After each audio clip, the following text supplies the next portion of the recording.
What if I told you that every limitation you've ever experienced, every goal you've failed to achieve, and every moment of self-doubt you've endured is not a reflection of your true potential, but simply the result of outdated programming in your brain? What if everything you believe about your capabilities, your intelligence, and your capacity for success was installed without your permission, and more importantly, can be completely rewritten? Right now, as you listen to these words, your brain is operating on neural pathways that were carved decades ago, many of them before you even had the awareness to question whether they served you. These pathways control everything: how you respond to challenges, whether you see opportunities or obstacles, your confidence levels, your ability to persist through difficulty, and ultimately, your capacity to achieve the success you desire.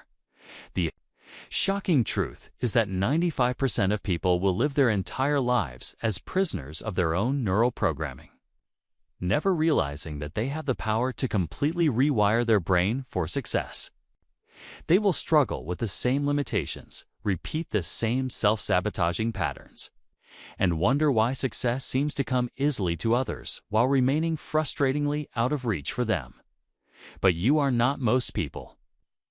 The fact that you're here, ready to dive deep into the science of neuroplasticity and brain optimization, means you're among the 5% who are willing to take control of their mental architecture and redesign it for unstoppable growth.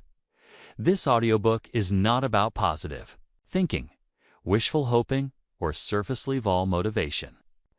This is about the hard science of how your brain works, how it can be changed, and the specific techniques used by neuroscientists, peak performers, and success researchers to literally rewire neural pathways for achievement, confidence, and unlimited growth. By the time you finish this journey, you will understand exactly how to identify and eliminate the neural patterns that have been holding you back, install new pathways that automatically drive you toward success, and create a brain that doesn't just think about achievement, but is fundamentally wired for it. The transformation starts now.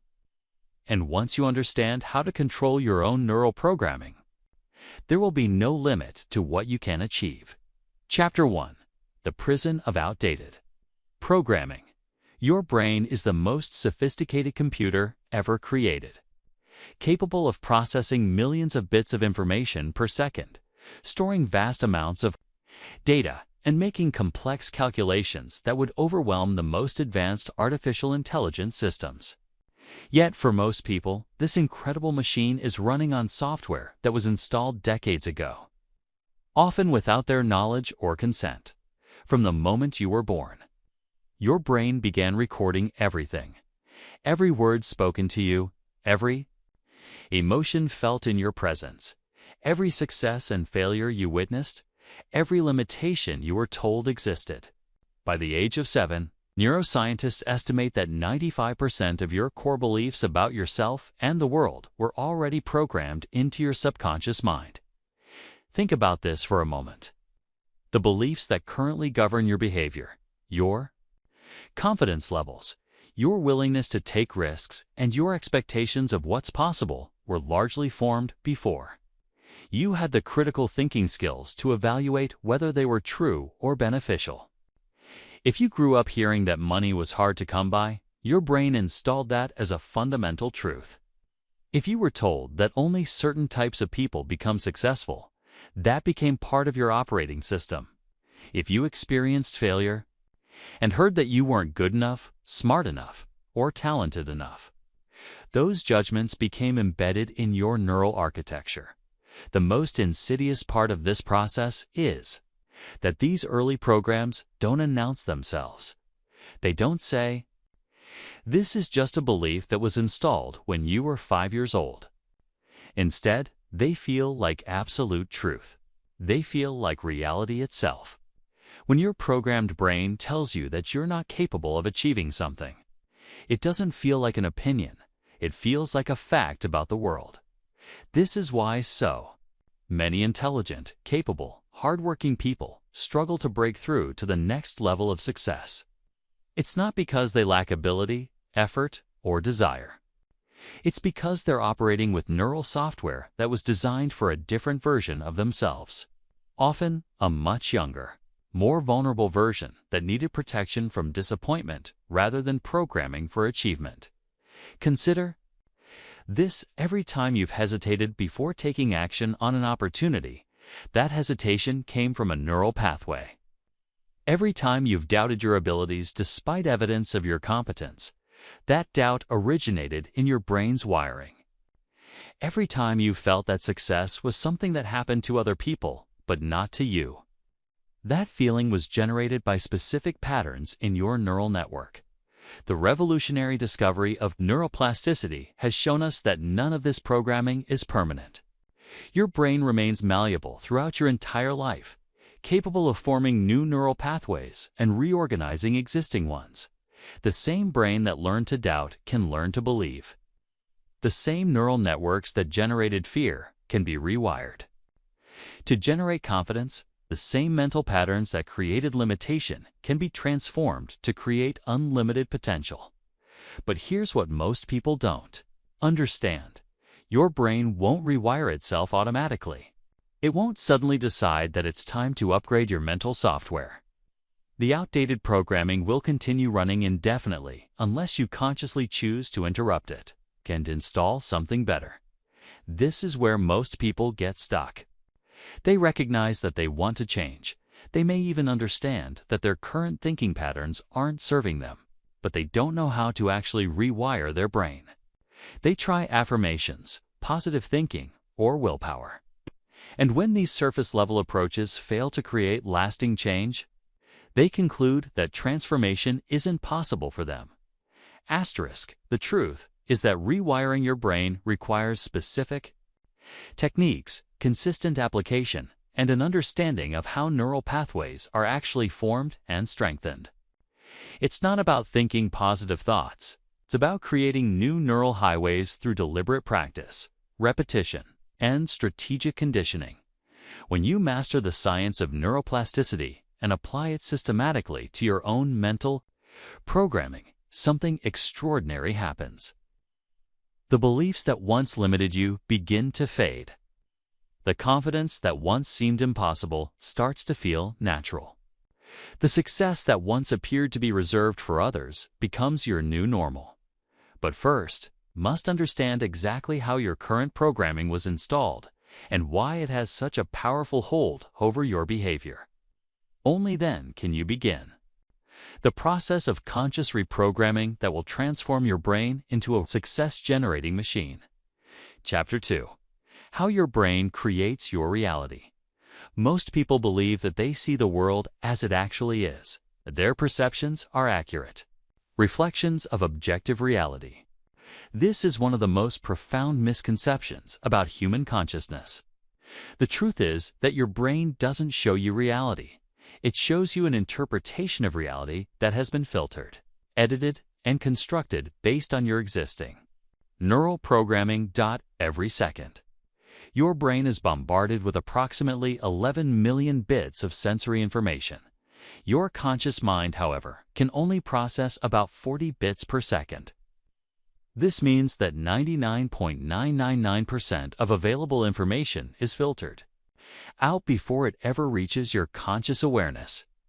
The question that determines your entire life experience is this: what criteria does your brain use to decide what information gets through and what gets ignored? The answer lies in a network of neurons called the reticular activating system, or RAS. This neurological filter acts as the gatekeeper of your consciousness, determining what you notice and what remains invisible to you. And here's the crucial point. Your RAS is programmed by your beliefs, expectations, and past experiences. If your brain has been programmed to believe that opportunities are scarce, your RAS will filter out evidence of abundance and highlight every piece of information that confirms scarcity. If you've been conditioned to expect failure, your attention will be drawn to risks and obstacles, while potential paths to success remain unseen. If your neural programming tells you that you're not the type of person who achieves great things, Your RAS will literally blind you to possibilities that could transform your life. This is why two people can walk through the exact same environment and have completely different experiences. One person might see opportunities everywhere, potential business ventures, networking possibilities, chances for growth and learning. Another person might see only obstacles, competition, and reasons why success is unlikely. They're not looking at different worlds. They're processing the same world through different neural filters. The implications of this are staggering. Your current financial situation, your relationships, your career trajectory, your health, your confidence levels, all of these are not just random outcomes or fixed circumstances. They are the direct result of what your brain has been programmed to notice, expect, and create. Understanding this gives you incredible power. Once you realize that your perception of reality is constructed by your neural programming, you can begin to consciously reprogram your brain to create a different experience of life. Instead of being a passive victim of your conditioning, you can become the active architect of your own mental software. But the RAS is just one part of how your brain creates your reality. Your neural networks also generate what neuroscientists call predictive processing. Your brain is constantly making predictions about what will happen next, and these predictions heavily influence what you actually experience. If your brain predicts that you'll be rejected, you'll unconsciously behave in ways that increase the likelihood of rejection. If it predicts that you'll fail, you'll notice evidence that supports that prediction while missing information that suggests success is possible. If it predicts that you're not capable of achieving something, it will generate thoughts, emotions, and behaviors that align with that prediction. This is not conscious self-sabotage. This is your brain trying to create consistency between its predictions and your actual experience. From your brain's perspective, being right about a negative prediction is safer than being wrong about a positive one. It would rather keep you small and safe than risk the unknown territory of growth and success. Your emotional responses are also generated by your neural programming.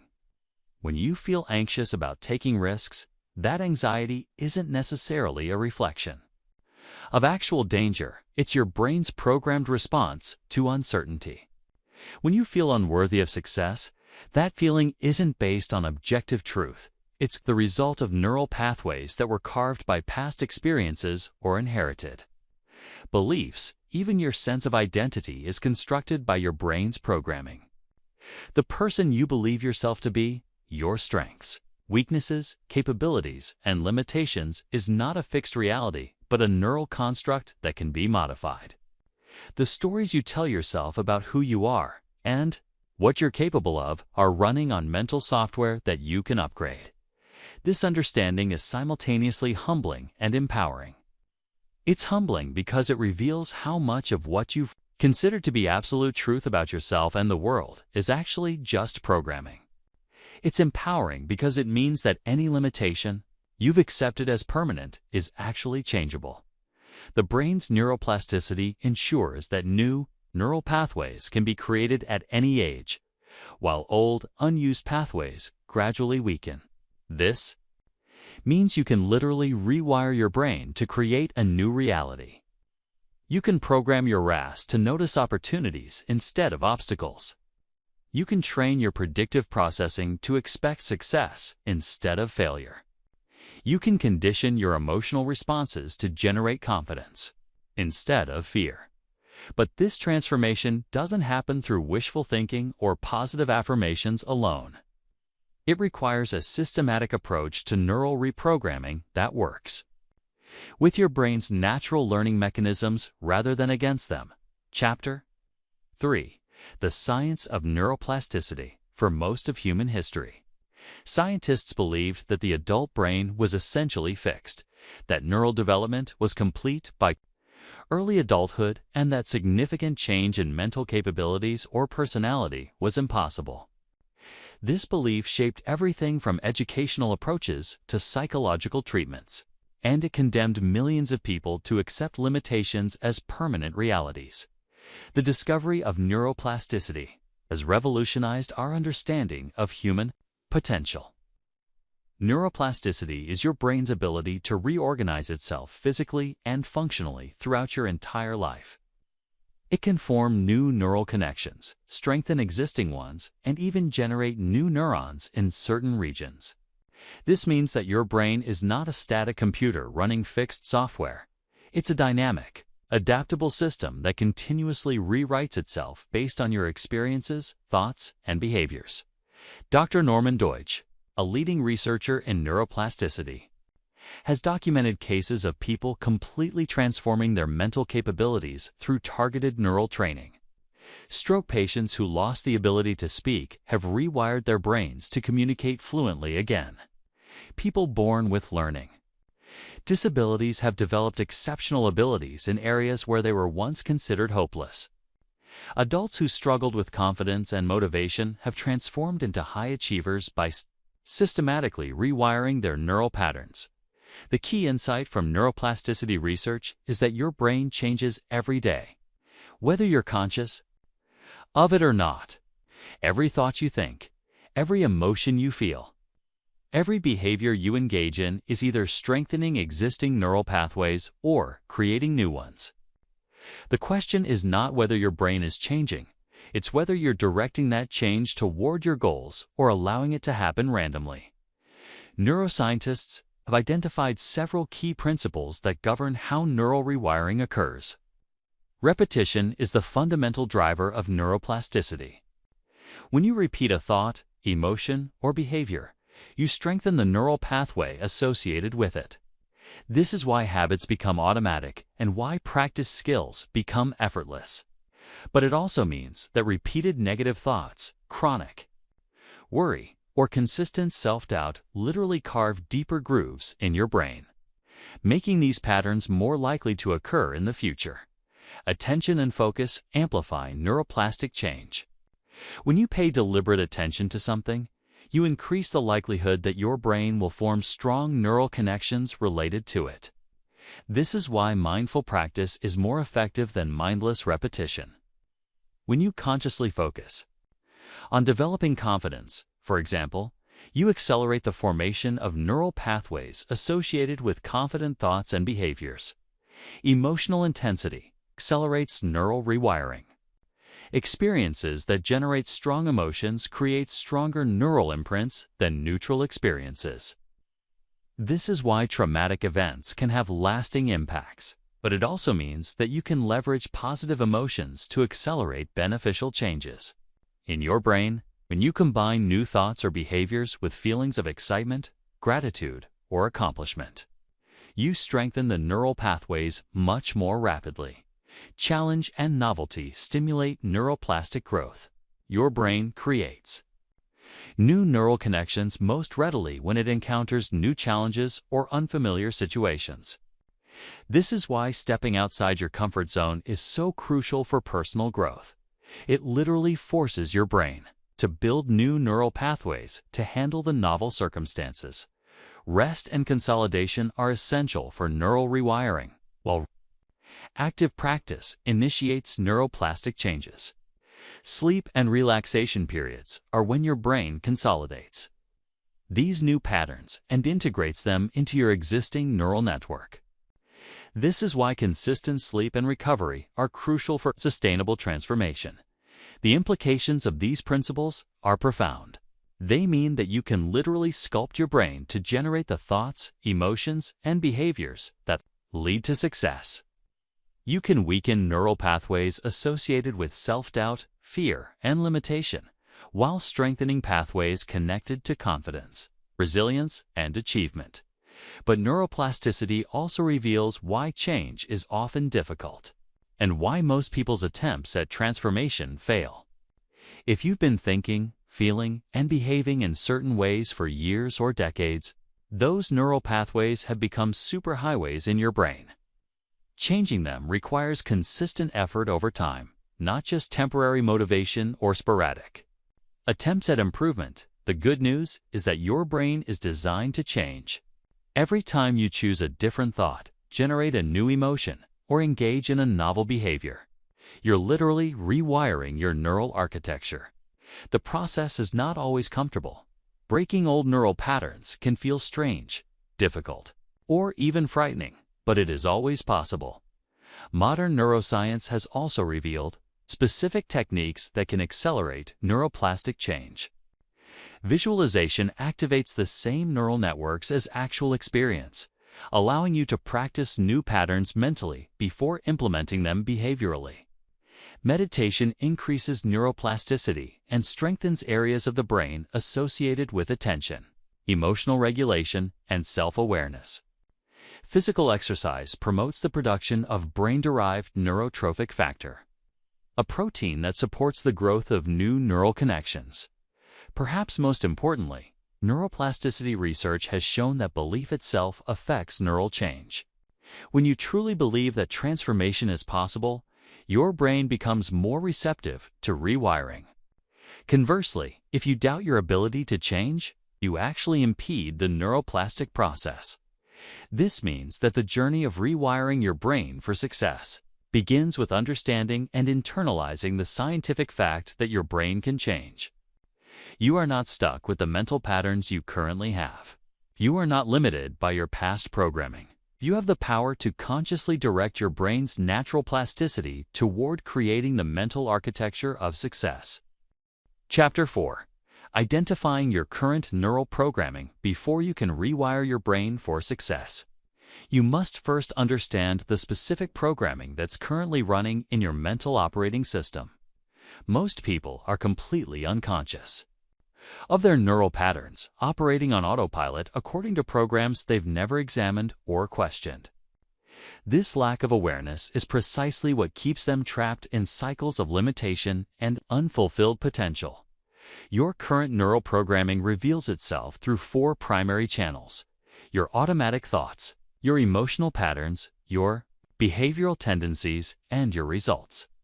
Each of these provides crucial information about the underlying beliefs and neural pathways that are shaping your experience of life. Your automatic thoughts are the mental commentary that runs continuously in the background of your consciousness. These are not the thoughts you deliberately choose to think, but rather the spontaneous mental reactions that arise in response to situations, challenges, and opportunities. Pay attention to what your mind automatically says when you encounter a potential opportunity. Does it immediately start listing reasons why it won't work, why you're not qualified, or why it's too risky? Or does it begin exploring possibilities and developing strategies for success? Notice the language patterns in your automatic thinking. Do you frequently use words like can't, impossible, never, or always when describing your capabilities or circumstances? Do you catch yourself thinking thoughts like, I'm not good at this, that's too hard for me, or I don't have what it takes? These linguistic patterns reveal deep neural programming that may be sabotaging your success before you even take action. Your emotional patterns provide another window into your neural programming. How do you typically feel when faced with challenges, opportunities, or uncertainty? Do you feel excited and energized, or anxious and overwhelmed? Do you approach new situations with confidence and curiosity, or with fear and doubt? Your emotional responses are generated by neural pathways that have been carved by past experiences and conditioned over time. Pay particular attention to your emotional responses to success-related situations. How do you feel when you imagine achieving your biggest goals? Do you notice feelings of unworthiness, fear, or skepticism? These emotions are revealing neural programming that may be blocking your progress. Many people are surprised to discover that they have unconscious resistance to the very success they consciously desire. Your behavioral patterns are perhaps the most accurate reflection of your underlying neural programming. Despite what you might consciously believe about yourself, your habitual behaviors reveal what your brain has actually been programmed to do. Do you consistently take action on opportunities, or do you tend to hesitate and procrastinate? Do you persist through challenges, or do you give up when things become difficult? Do you invest in your growth and development, or do you avoid situations that might stretch your capabilities? Look particularly at your patterns around money, relationships, health, and career advancement.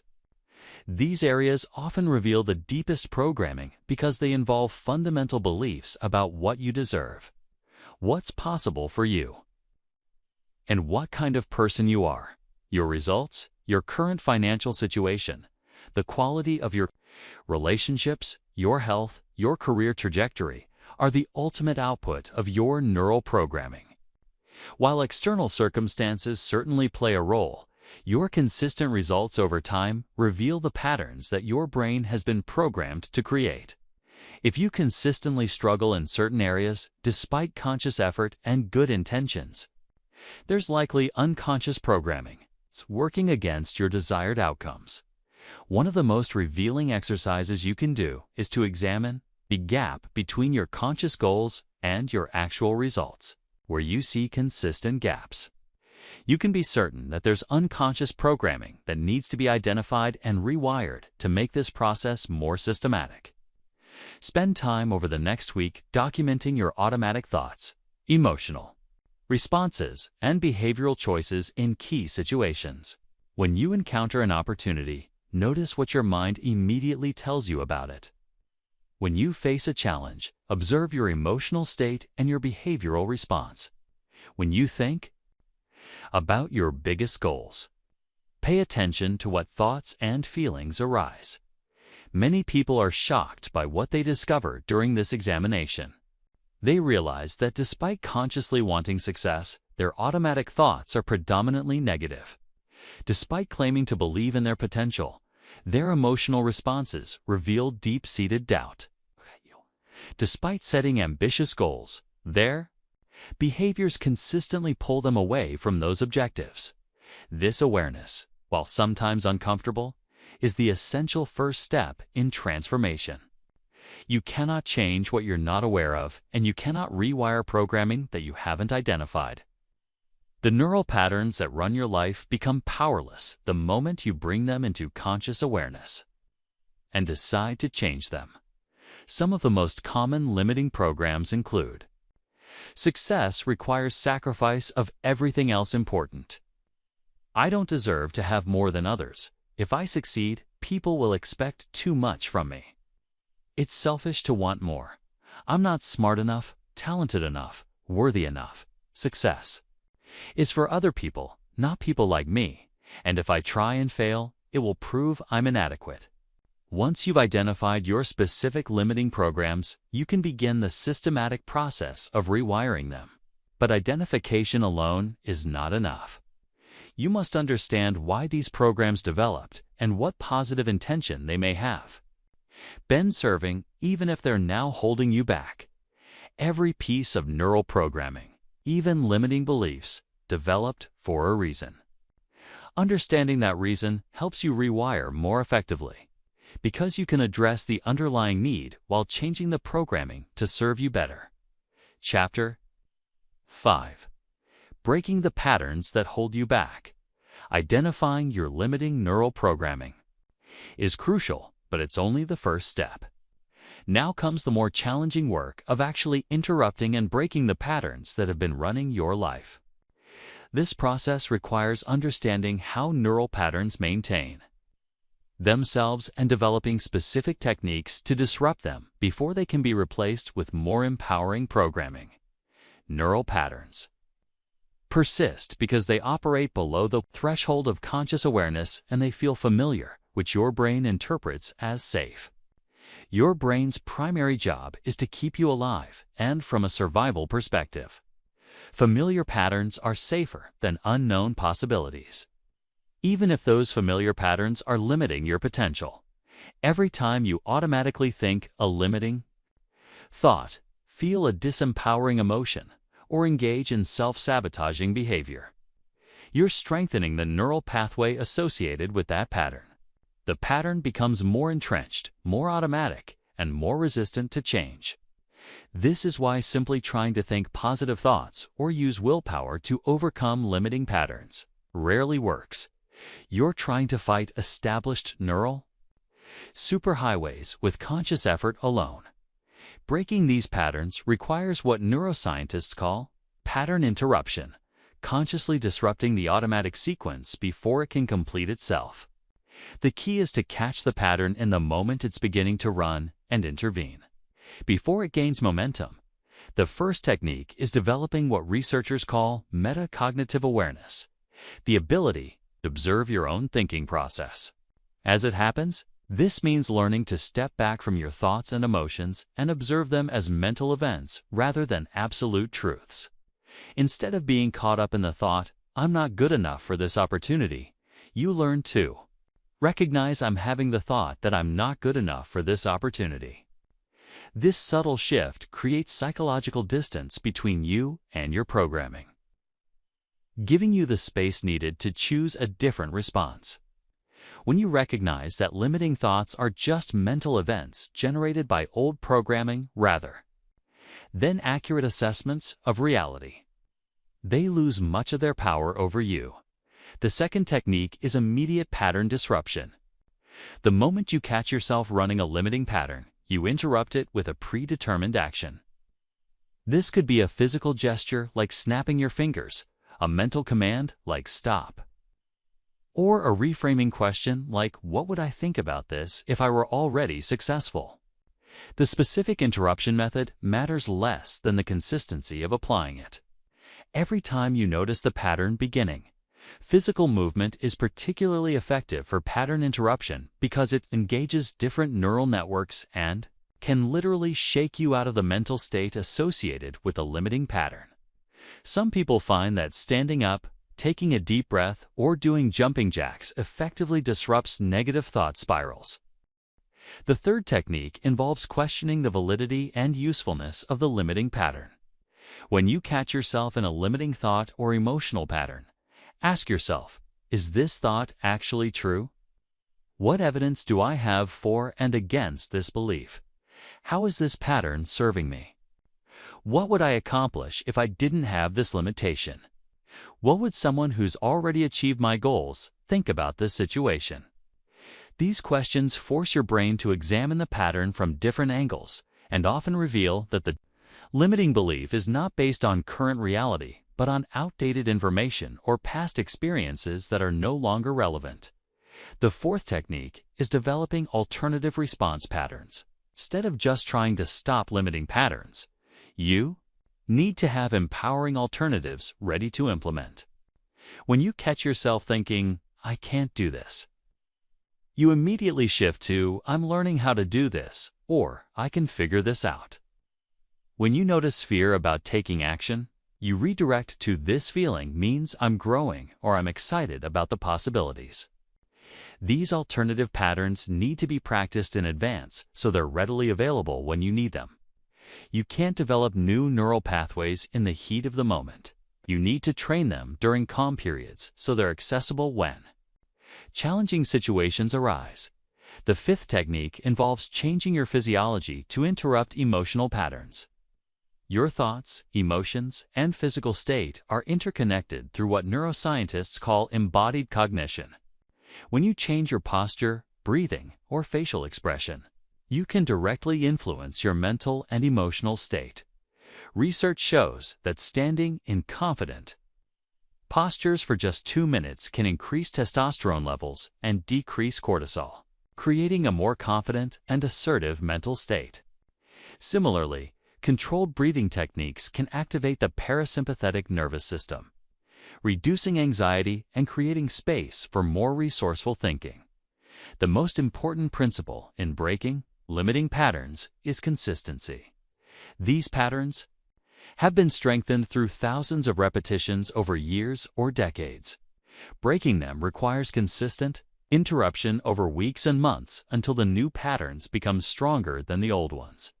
Many people give up on this process too early because they expect immediate results.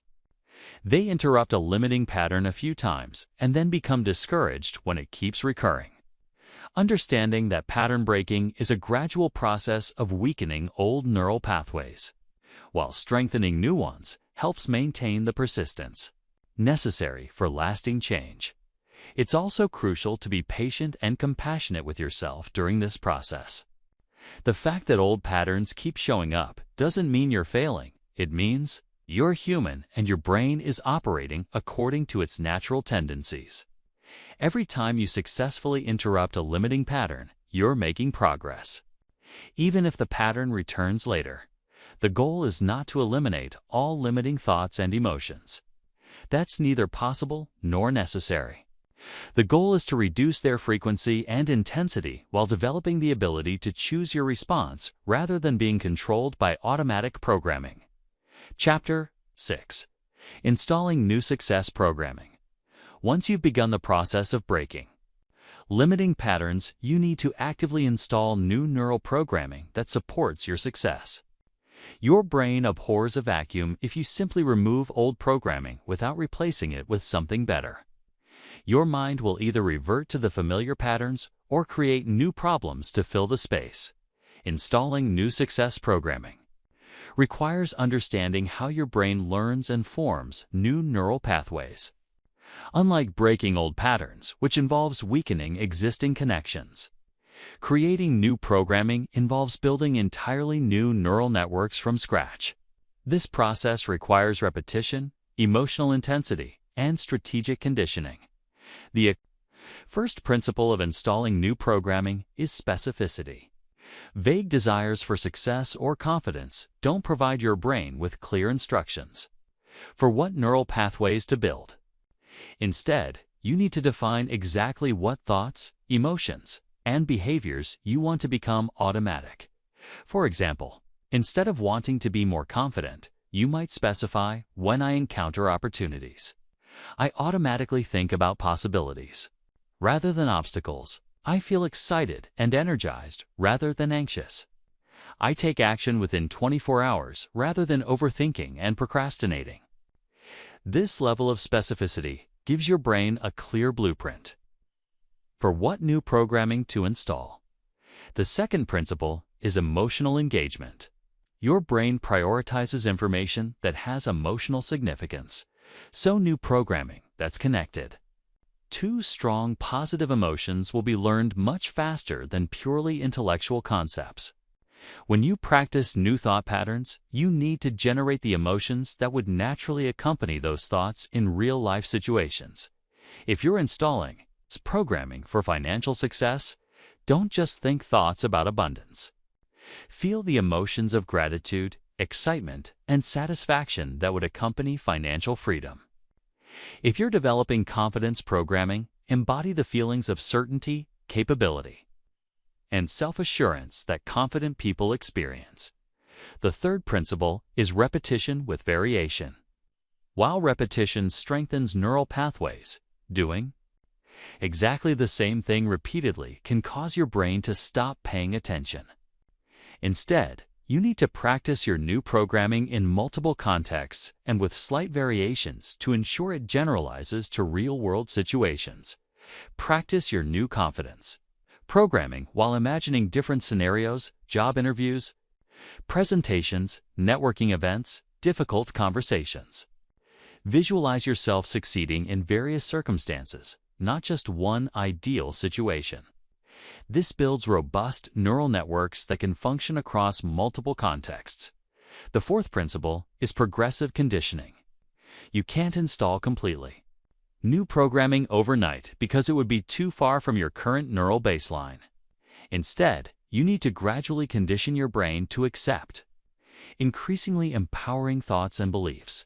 If your current programming tells you, "I never succeed at anything," you can't immediately jump to, "I always succeed at everything," because your brain will reject it as unrealistic. Instead, you might progress through stages. Sometimes I succeed. Then I succeed more often than I fail. Then I consistently find ways to succeed. And finally, success is my natural state. Mental rehearsal is one of the most powerful techniques for installing new programming. Your brain doesn't distinguish between vividly imagined experiences and actual experiences. Both create neural pathways.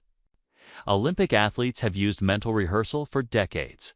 Hand brain scans show that imagining physical actions activates the same neural networks as actually performing those actions to use mental rehearsal effectively. Create detailed visualizations of yourself thinking, feeling, and behaving according to your new success programming. See yourself encountering challenging situations and responding with confidence and competence. Imagine achieving your goals and experience the emotions of accomplishment and fulfillment. Make these visualizations as vivid and detailed as possible, engaging all your senses. Affirmations can be effective for installing new programming, but only when used correctly. Most people repeat affirmations mechanically without emotional engagement or belief, which makes them ineffective. For affirmations to rewire your brain, they must be stated with conviction, emotional intensity, and aligned with actions. Instead of passively repeating, "I am confident," declare it with the energy and certainty of someone who genuinely believes it. Feel the confidence in your body, adopt confident posture, and immediately take actions that reinforce the affirmation. The combination of mental repetition, emotional engagement, and behavioral alignment creates powerful neural conditioning.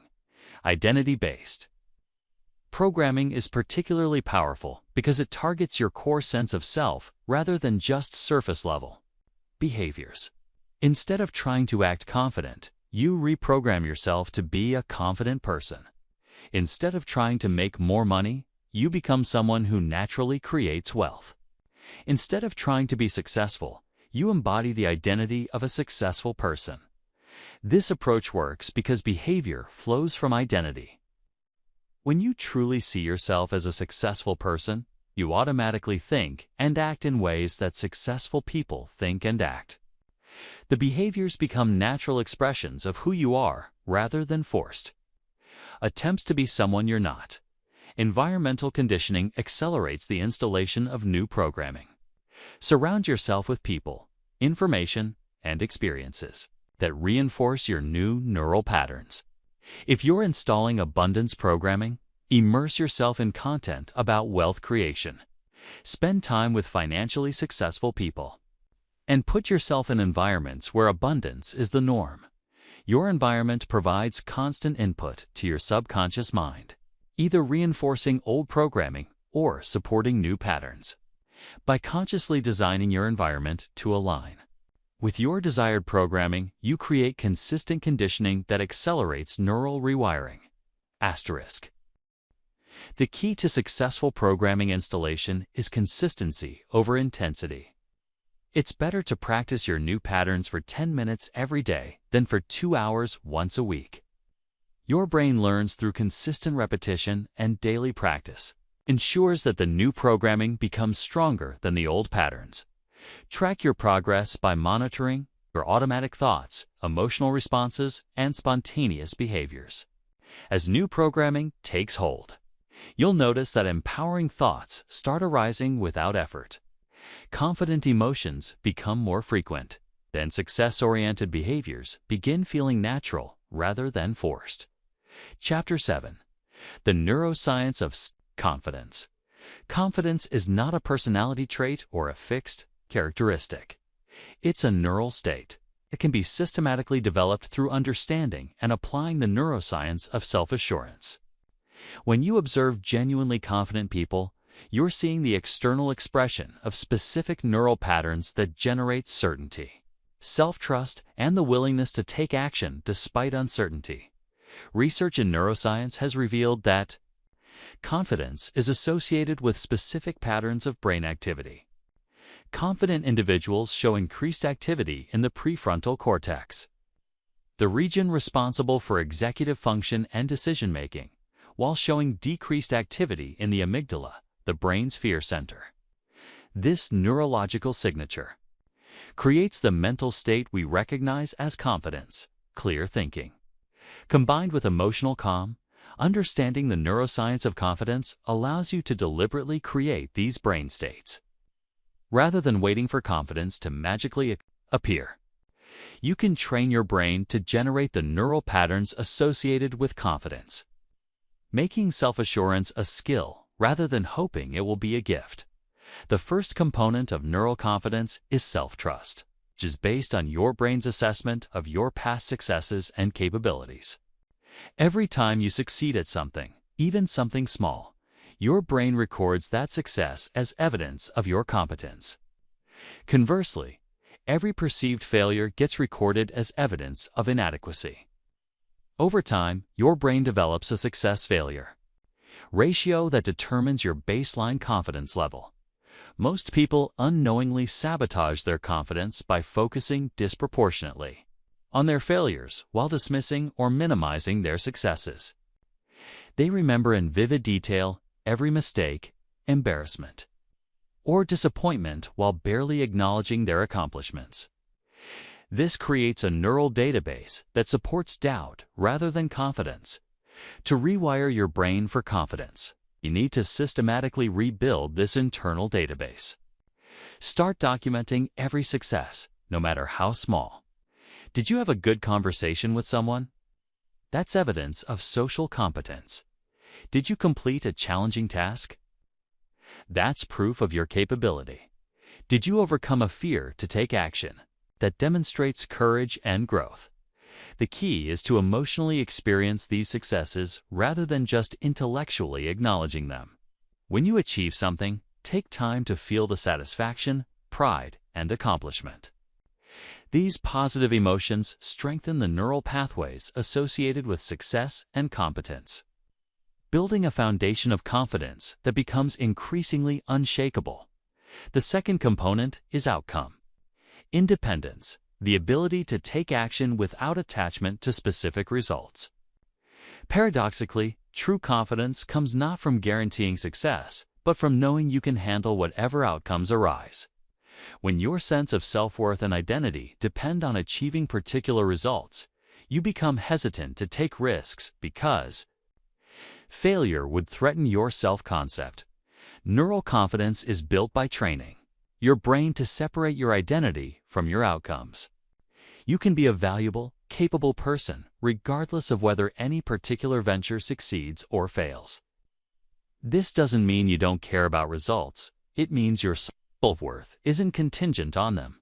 Practice this by deliberately engaging in activities where failure is possible and reframing any unsuccessful outcomes as learning experiences rather than reflections of your worth. Every time you take action despite uncertainty and handle whatever results occur with grace, you strengthen the neural pathways associated with confidence. The third component is competence building through deliberate skill development. While confidence shouldn't depend entirely on competence, having actual skills and abilities provides a solid foundation for self-assurance. Your brain recognizes genuine capability and generates confidence accordingly. The most effective approach is to systematically develop skills in areas that matter to your goals. If you want financial success, invest in learning about business, investing, or valuable skills. If you want relationship success, study communication, psychology, and social dynamics. If you want career advancement, develop expertise in your field and leadership abilities. As your competence grows, your brain has genuine evidence to support confidence. This creates an upward spiral where increased skill leads to greater confidence, which leads to more ambitious actions, which leads to further skill development. The fourth component involves training your internal dialogue to support confidence rather than undermine it. The constant commentary running in your mind either reinforces confidence or erodes it. Most people have internal dialogues that would be considered abusive if they came from another person. Yet they accept these destructive thought patterns as normal. Confident neural programming requires changing this internal dialogue to one that supports and encourages you. This doesn't mean unrealistic, positive thinking. It means fair, balanced, and constructive self-talk. Instead of "I always mess things up," you might think "I've learned from past mistakes and I'm getting better." Instead of "I can't do this," you could think "I can learn how to do this." The fifth component is developing what researchers call confidence triggers specific physical, mental, or emotional states that automatically activate confident neural patterns.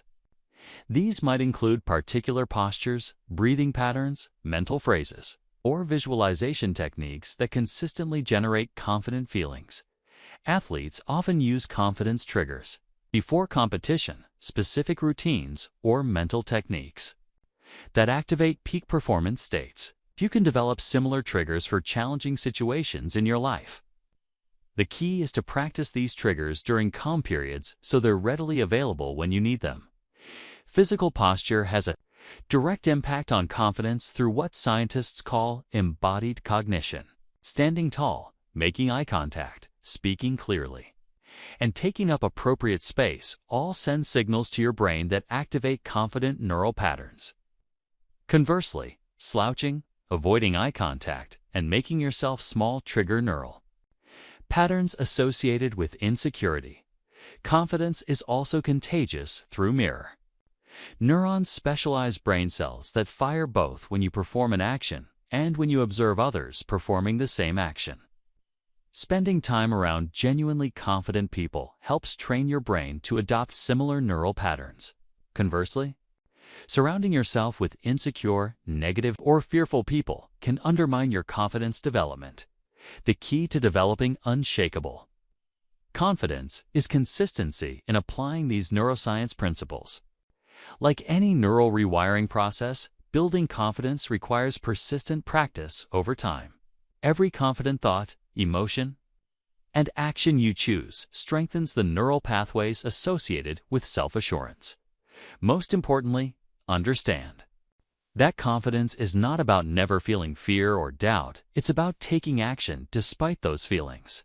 True confidence includes the ability to feel uncertain and act anyway, to face potential failure and move forward regardless, to encounter challenges and trust in your ability to figure things out. Chapter 8. Rewiring for Resilience and Mental Toughness. Mental toughness and resilience are not innate personality traits reserved for a select few. They are neural capabilities that can be systematically developed through specific brain training techniques. When you examine the brains of highly resilient individuals, you find distinct patterns of neural activity that enable them to bounce back from setbacks, maintain focus under pressure, and persist through difficulties that would overwhelm most people. Resilience, from a neuroscience perspective, is the brain's ability to maintain optimal function under stress, while quickly returning to baseline after challenging experiences.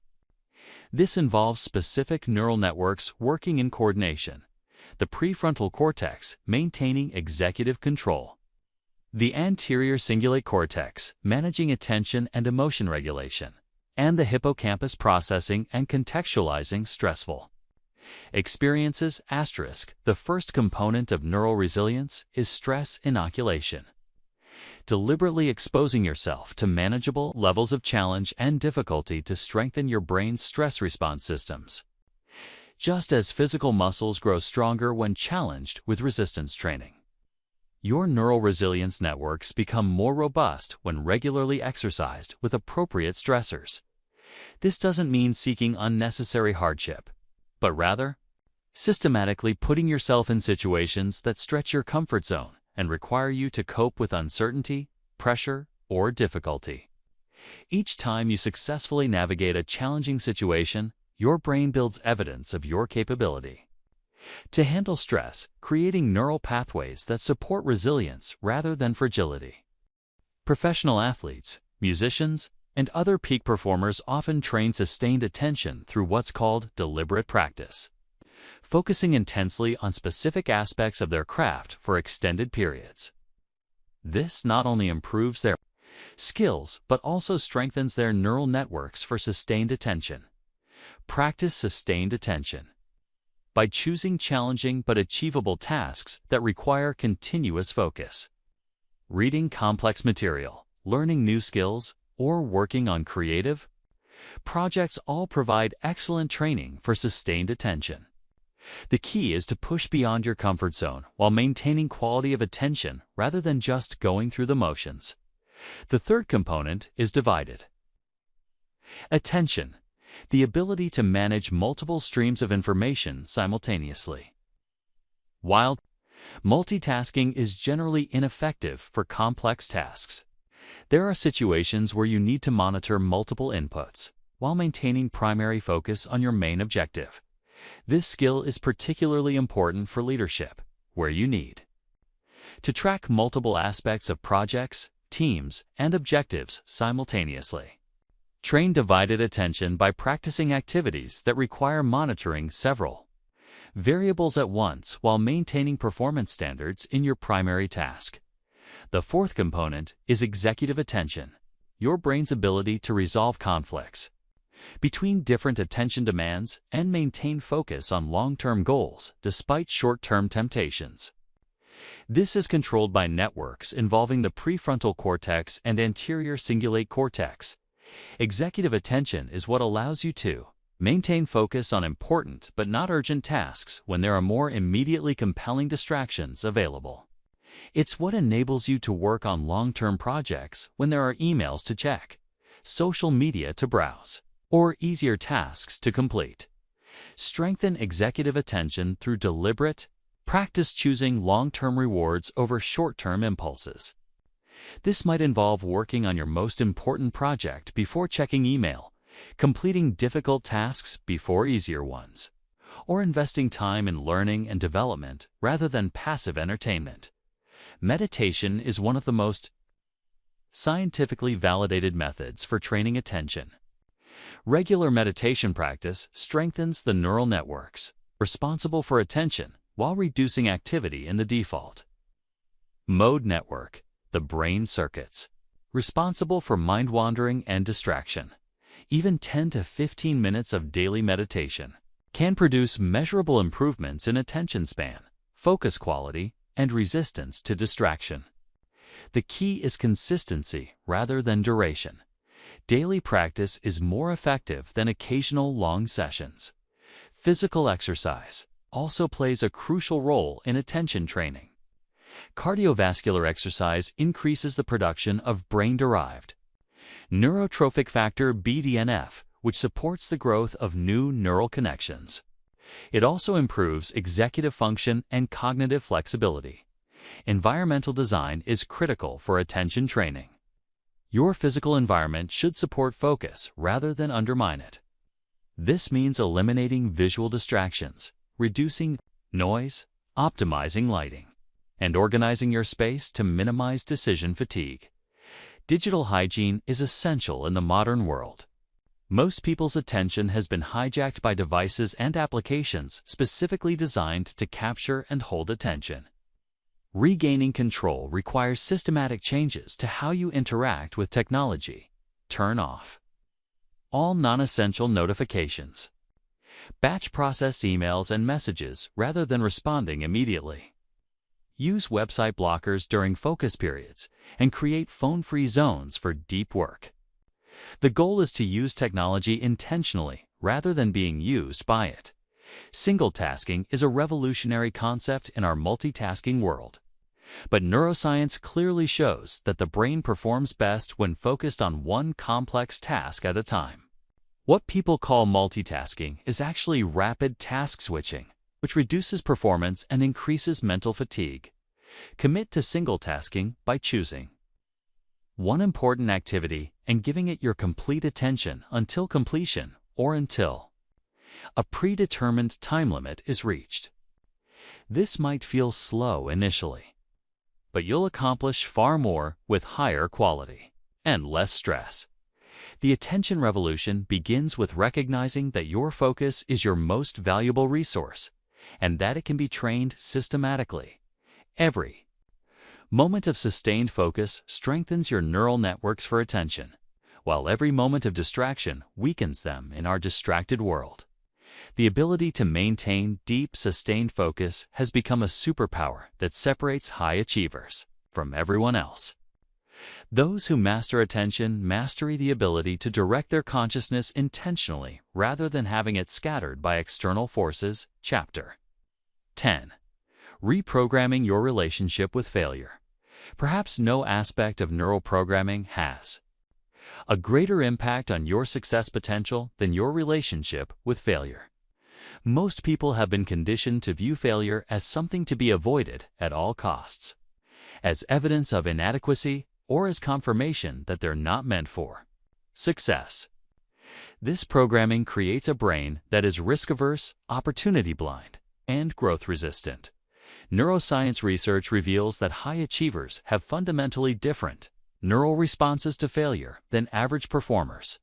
When successful, people encounter setbacks. Their brains show increased activity in areas associated with learning, problem-solving, and motivation. When people with failure phobia encounter setbacks, their brains activate regions associated with threat detection, self-protection, and withdrawal. The difference lies not in their innate neurology, but in their learned neural programming around failure. This programming can be systematically rewired to transform failure from a source of limitation into a catalyst for accelerated growth and achievement. The first step in reprogramming your failure response is understanding that your current emotional reactions to setbacks are not based on objective reality, but on learned associations. If you feel shame, anxiety, or self-doubt when things don't go as planned, these emotions are generated by neural pathways that were carved by past experiences and cultural conditioning. Most people learned their failure programming during childhood, when mistakes were often met with criticism, disappointment, or punishment rather than being framed as natural parts of the learning process. This early conditioning creates neural pathways that associate failure with danger, leading to avoidance behaviors that severely limit growth potential.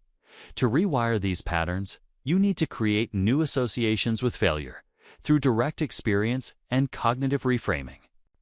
Start by deliberately seeking out situations where failure is possible and practicing new responses when setbacks occur. Instead of focusing on what went wrong, immediately ask, what did I learn? How can I improve? What new possibilities does this open up? The second component involves understanding the neuroscience of learning itself. Your brain learns through a process of prediction, error detection, and pattern adjustment. When your predictions are accurate, your brain maintains existing patterns. When your predictions are wrong, when you experience failure, your brain has the opportunity to update its models and improve future performance. From this perspective, failure is not the opposite of learning. It is learning. Every failure provides your brain with information it needs to refine its strategies and increase the probability of future success. When you reframe failure as essential feedback rather than personal inadequacy, you activate different neural networks that support growth rather than self-protection. Practice this reframing by keeping a failure. Resume a detailed record of your setbacks and what you learned from each one. Include specific lessons, skills developed, and opportunities that arose from each failure. Over time, this document becomes powerful evidence that failures have been stepping stones rather than roadblocks in your journey. The third component involves developing what researchers call anti-fragility, the ability to become stronger from stressors rather than just surviving them. While resilience helps you bounce back to your previous level after setbacks, anti-fragility enables you to reach higher levels of capability through adversity. This requires programming your brain to automatically look for the benefits and growth opportunities in every challenging situation. When you encounter obstacles, train yourself to immediately ask, how might this make me stronger? What skills will I develop by overcoming this? What opportunities might this create that wouldn't have existed otherwise? The fourth component is speed of recovery, how quickly you can process failure, extract its lessons, and return to productive action.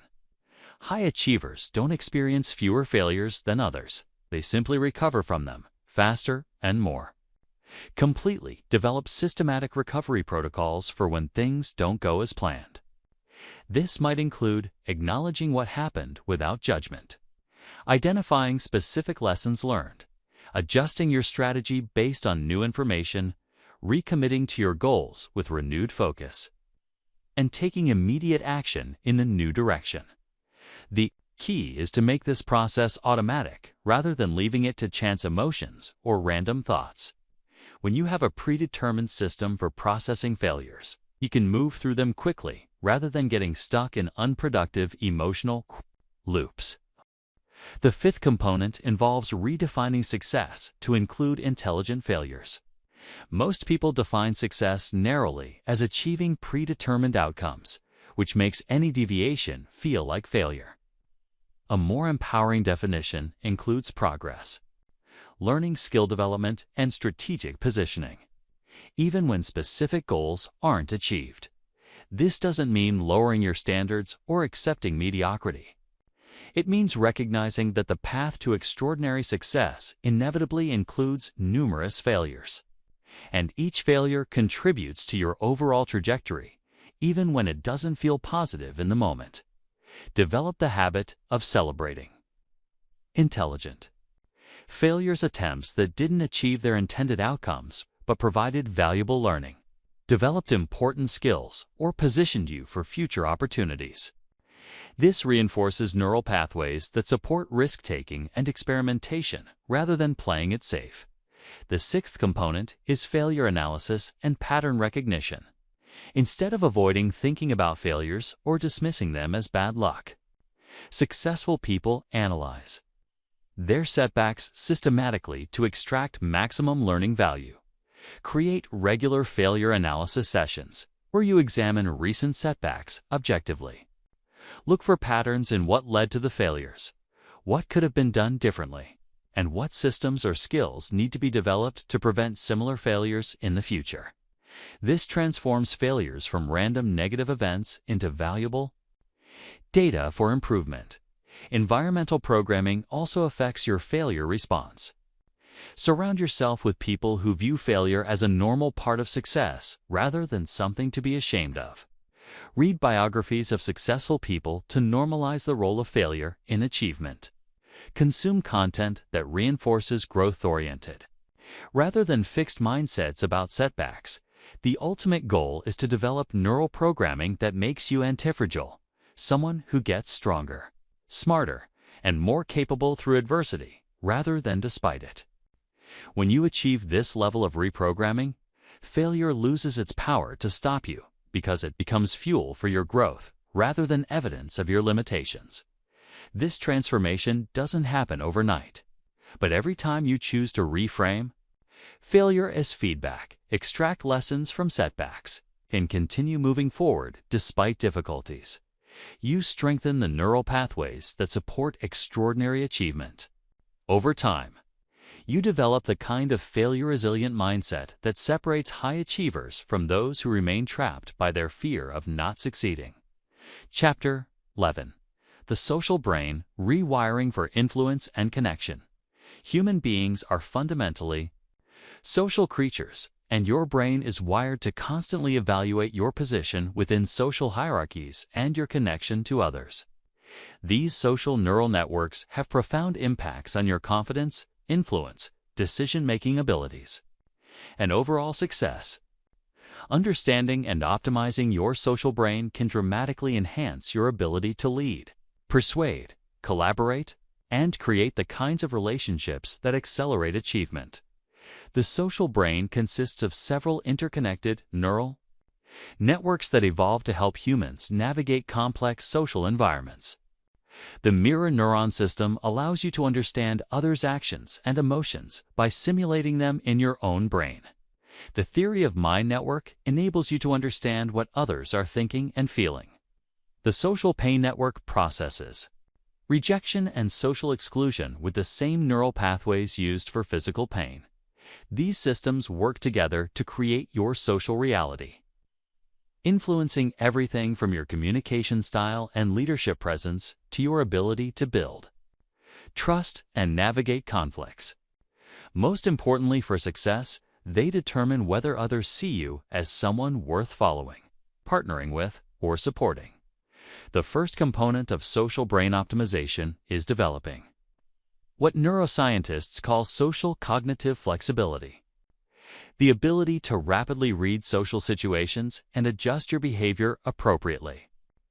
This involves strengthening connections between your prefrontal cortex and your social processing networks, giving you greater conscious control over your social responses. Most people operate on social autopilot, responding to others based on ingrained patterns and unconscious biases. This limits their effectiveness because they can't adapt their approach to different people and situations. Socially intelligent individuals, however, consciously calibrate their communication style, energy level, and behavioral approach based on real-time social feedback. Practice this by becoming a student of human behavior. In every social interaction, consciously observe the other person's communication style, emotional state, values, and preferences. Then adjust your own approach to create better rapport and more effective communication. This trains your brain to process social information more consciously and respond more strategically. The second component is emotional contagion. Mastery, understanding, and controlling how emotions spread between people through unconscious neural mirroring. Your emotional state doesn't just affect you. It influences everyone around you through mirror neuron activation. When you feel confident, others unconsciously begin to feel more confident. When you feel anxious, you transmit that anxiety too. Others high-influence individuals understand this principle and deliberately cultivate emotional states that serve their goals and benefit others. They don't just manage their emotions for personal reasons. They manage them as a form of leadership and service to others before important social interactions. Consciously generate the emotional state you want others to experience. You want them to feel confident about a decision. Cultivate genuine confidence in yourself first. If you want them to feel excited about an opportunity, embody that excitement authentically. Your emotional state becomes contagious and influences the entire social dynamic. The third component involves developing superior empathy and perspective-taking abilities. Empathy is not just about being nice. It's a crucial cognitive skill that allows you to understand others' motivations, predict their responses, and influence their decisions more effectively. Your brain's empathy networks can be strengthened through deliberate practice. Regularly engage in perspective-taking exercises where you consciously try to understand situations from others' viewpoints. When someone disagrees with you, instead of immediately defending your position, first, try to understand why their perspective makes sense from their frame of reference. This doesn't mean agreeing with everyone or abandoning your own views. It means developing the cognitive flexibility to understand multiple perspectives simultaneously, which makes you far more effective at communication, negotiation, and leadership. The fourth component is presence and charisma development. Charisma is often thought of as an innate quality, but neuroscience reveals it's actually a set of learnable behaviors that create specific responses in others' brains. Charismatic individuals generate neural responses in others that are associated with attention, admiration, and desire to follow. Key charismatic behaviors include maintaining strong eye contact, which activates mirror neuron systems and creates feelings of connection, speaking with vocal variety and appropriate volume, which keeps others' attention engaged, using purposeful gestures that reinforce your message, maintaining open, confident posture that signals competence and trustworthiness, and demonstrating authentic passion for your message or mission. Practice these behaviors until they become natural rather than forced. The goal is not to manipulate others, but to remove barriers that prevent your authentic value from being perceived. Clearly, the fifth component involves developing social proof and status optimization. Your brain is constantly evaluating your social status relative to others, and these evaluations influence your confidence, risk-taking, and performance. More importantly, others are unconsciously evaluating your status and using those evaluations to determine how much influence to grant you. Status in the modern world is not just about formal titles or wealth. It's about perceived competence, value creation, and social contribution. You can enhance your social status by systematically building expertise, contributing value to others, associating with other high-status individuals, and consistently demonstrating leadership qualities. Asterisk, this is not about ego or superiority over others. High-status individuals in healthy social systems use their influence to benefit others and create positive outcomes. The goal is to develop the kind of genuine status that comes from competence and contribution rather than artificial status based on manipulation or domination. The sixth component is conflict resolution and difficult conversation navigation.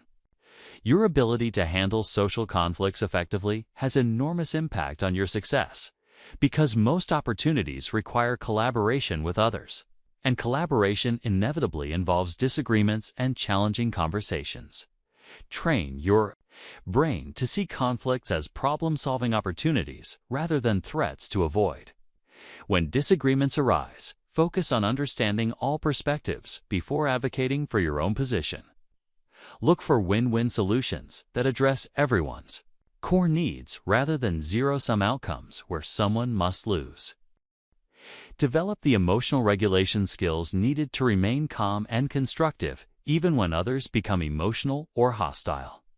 This allows you to de-escalate tensions and guide conversations toward productive resolutions rather than getting caught up in emotional reactivity. The seventh component involves network building and relationship maintenance. Success in most fields depends heavily on relationships: who you know, who trusts you, who is willing to collaborate with you, and who will refer opportunities to you. Yet most people are poor at systematically building and maintaining professional and personal networks. Approach relationship building as a learnable skill rather than hoping it will happen naturally. This means regularly reaching out to existing contacts, meeting new people in your field, providing value to others before asking for anything, and maintaining relationships even when you don't immediately need anything from those people. The most effective networkers focus on giving value first, sharing useful information, making helpful introductions, or supporting others' goals without expecting immediate reciprocation. This creates positive neural associations in others' minds and builds the foundation for mutually beneficial long-term relationships. Social brain optimization is not about becoming someone you're not or manipulating others for selfish gain. It's about removing the barriers that prevent your authentic value from being recognized and developing the social skills that allow you to create more positive outcomes for yourself and others. When you optimize your social brain, you become more influential not through force or manipulation, but through genuine competence, authentic connection, and superior ability to understand and respond to others' needs. This creates the kind of social success that enhances every other area of your life. Chapter 12. Accelerated Learning, Rewiring for Rapid Skill Acquisition. In today's rapidly evolving world, your ability to learn new skills quickly has become one of the most valuable capabilities you can possess. Traditional approaches to learning are too slow and inefficient for the modern pace of change. By understanding and applying the neuroscience of accelerated learning, you can dramatically reduce the time required to master new skills while increasing retention and transfer to real-world application. The key insight from neuroscience research is that learning is not a passive process of information absorption, but an active process of neural network construction. Every skill you develop requires your brain to build specific neural pathways through deliberate practice and strategic conditioning. Understanding how to optimize this process allows you to learn exponentially faster than more conventional methods. The first principle of accelerated learning is specificity of neural pathway development. Your brain doesn't learn general skills. It builds very specific neural networks for particular applications. This means that effective learning requires clearly defining exactly what neural pathways you want to build, rather than engaging in vague skill development. Instead of trying to improve communication skills, you might specifically target delivering compelling presentations under pressure, or having difficult conversations with confidence. This specificity allows your brain to build precise neural networks rather than scattered, weak connections that don't transfer to real-world situations. Define your learning objectives in terms of specific behaviors and capabilities you want to develop. What exactly do you want to be able to do that you cannot do now? What specific situations do you want to handle more effectively? This clarity directs your brain's learning machinery toward building the right neural pathways. The second principle is progressive overload in cognitive training. Just as physical muscles grow stronger when challenged with progressively heavier weights, neural networks develop more rapidly when challenged with progressively more difficult tasks. Most people plateau in their learning because they practice at the same level repeatedly rather than continuously increasing the challenge. Design your learning progression to consistently push beyond your current comfort zone. If you're learning a language, don't just practice vocabulary you already know. Constantly add new words and more complex sentence structures. If you're developing leadership skills, don't just practice in safe situations. Seek opportunities to lead in increasingly challenging circumstances. The key is to find the optimal difficulty level, challenging enough to stimulate neural growth, but not so difficult that you become overwhelmed or discouraged. This sweet spot maximizes the rate of neural pathway development while maintaining motivation and progress momentum. The third principle involves leveraging spaced repetition and interleaving for optimal retention. Your brain consolidates learning most effectively when information and skills are revisited at increasing intervals rather than massed into single sessions. This process, called spaced repetition, strengthens neural pathways more efficiently than cramming or intensive practice sessions. Additionally, interleaving, mixing different but related skills or concepts within practice sessions enhances learning transfer and prevents your brain from becoming too specialized in narrow contexts. Instead of practicing one skill for hours, alternate between related skills to build more robust and flexible neural networks. For example, if you're developing sales skills, you might alternate between prospecting techniques, presentation skills, and objection handling within single practice sessions rather than focusing on one area exclusively. The fourth principle is multimodal coding, engaging multiple sensory and cognitive systems simultaneously to create stronger, more accessible neural pathways. Most people learn through single modalities, reading, listening, or practicing. But the brain learns much faster when multiple systems are activated together. Combine visual, auditory, kinesthetic, and emotional learning whenever possible. If you're learning business strategy, don't just read about it. Visualize implementing strategies. Discuss concepts with others. Practice applying principles to real situations and connect emotionally with successful outcomes. This multimodal approach creates multiple neural pathways to the same information, making it more accessible under different circumstances and increasing the likelihood of successful transfer to real-world applications. The fifth principle involves deliberate practice with immediate feedback loops.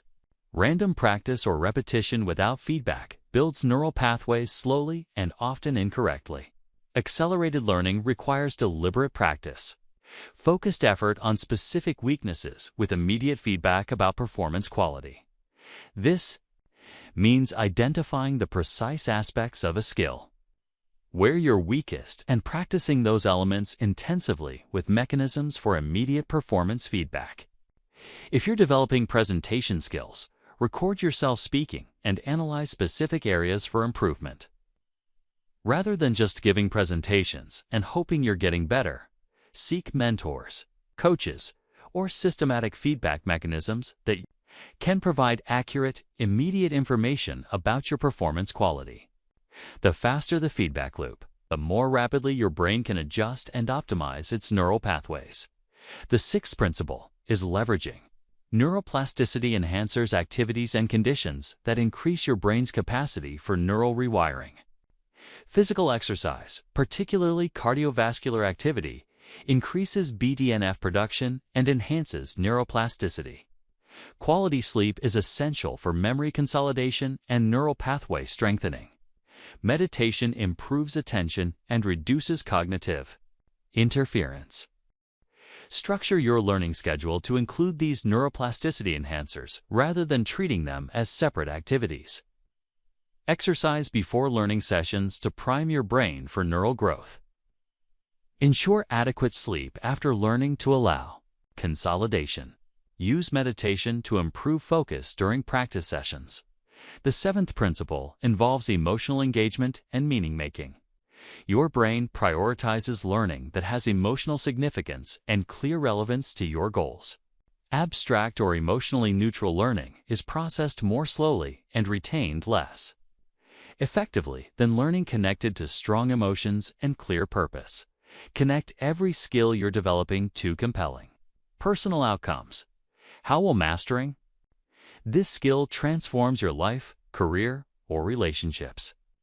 What exciting possibilities will become available once you've developed this capability? The stronger the emotional connection, the more resources your brain allocates to neural pathway development, mental rehearsal, and visualization. Accelerate skill development by allowing your brain to practice neural patterns without physical execution. Athletes have used this technique for decades, and brain imaging shows that mental practice activates the same neural networks as physical practice. Spend time visualizing yourself, executing skills with perfect technique, and achieving desired outcomes. This mental practice builds neural pathways that support physical execution while also programming confidence and motivation patterns that enhance real-world performance. The eighth principle is learning transfer optimization, ensuring that skills developed in practice situations transfer effectively to real-world applications. Many people can demonstrate skills in controlled learning environments but struggle to apply them under pressure or in different contexts. Practice skills in varied contexts that match real-world conditions as closely as possible. If you're developing negotiation skills, practice in different settings with different types of people rather than just role-playing with the same partner repeatedly. This builds neural flexibility that supports transfer across multiple contexts. The final principle is metacognitive development. Learning how to learn more effectively by understanding your own learning processes. The most effective learners are not necessarily the most intelligent. They are those who understand how their brains learn best and continuously optimize their learning strategies. Regularly evaluate your learning effectiveness. What methods work best for you? What conditions optimize your learning speed? What obstacles consistently interfere with your progress? This self-awareness allows you to continuously refine your approach and learn more efficiently over time. Accelerated learning is not about working harder. It's about working in alignment with how your brain naturally builds new capabilities. When you apply these neuroscience-based principles systematically, you can develop new skills in weeks or months that might otherwise take years to master. Chapter 13. Wealth Consciousness, Rewiring Your Money Brain. Your relationship with money is not based on rational economic analysis. It's controlled by deep neural programming that was largely installed before you had any real experience with wealth creation. This programming determines not only how you think and feel about money, but also the financial behaviors that ultimately create your economic reality. Neuroscience. Research reveals that people have distinct neural patterns when processing financial information, making money-related decisions, and thinking about wealth. These patterns are so consistent that researchers can predict financial behaviors by observing brain activity. More importantly, these neural patterns can be systematically rewired to support wealth creation rather than financial struggle. The first component of wealth consciousness is understanding your inherited money programming. Most people's financial neural networks were shaped by their family's relationship with money. cultural beliefs about wealth, and early experiences with financial stress or abundance. These early impressions created neural pathways that continue influencing financial decisions. Decades later, if you grew up hearing that money doesn't grow on trees, rich people are greedy, or we can't afford that, your brain installed neural programs that associate money with scarcity, difficulty, and moral complexity. Conversely, if you were raised in an environment where wealth was normal and positive, your brain developed different associations that support financial success. 2. Identify your money programming. Pay attention to your automatic thoughts and emotional responses around financial topics. What happens in your brain when you think about earning more money? Do you feel excited and motivated, or anxious and overwhelmed? When you consider investing or starting a business, does your mind immediately explore possibilities or list reasons why it won't work? Notice the stories you tell yourself about wealthy people. Do you see them as evil and greedy, or as valuable contributors who deserve their success? Your brain's assessment of wealthy people directly influences whether it will allow you to become wealthy yourself. If your neural programming views wealth as morally questionable, your subconscious will sabotage your financial progress to maintain consistency with your beliefs. The second component involves rewiring scarcity programming for abundance thinking. Scarcity programming causes your brain to perceive money as a limited resource that must be hoarded, fought over, and carefully protected. This creates neural patterns of fear, competition, and limitation that block wealth creation opportunities. Abundance programming, however, trains your brain to see money as energy that flows freely and can be created through value provision. When you have abundance programming, you look for ways to create value rather than ways to hoard resources. You see opportunities where others see obstacles, and you're willing to invest and take calculated risks because you believe in your ability. To generate wealth, start rewiring scarcity programming by consciously looking for evidence of abundance in your environment. Notice how much wealth surrounds you, the infrastructure, technology, businesses, and opportunities that exist in modern society. Recognize that most of this wealth was created by people who were not born wealthy, but who developed the skills and mindset necessary for wealth creation.